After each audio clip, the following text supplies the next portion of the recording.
محاولة ملعوبة وبعيدة، عودة لا لا لا لا لا لا لا.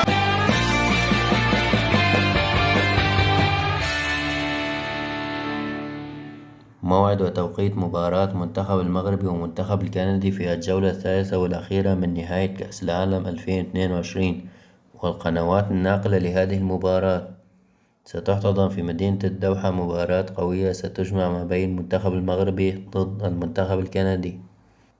مباراة الجولة الثالثة والأخيرة من دور مجموعات نهائية كأس العالم يوم الخميس المقبل 1 ديسمبر 2022 في تمام الساعة 4 مساء بتوقيت المغرب وتونس والجزائر، الساعة 5 مساء بتوقيت مصر، الساعة 6 مساء بتوقيت السعودية وقطر إن شاء الله.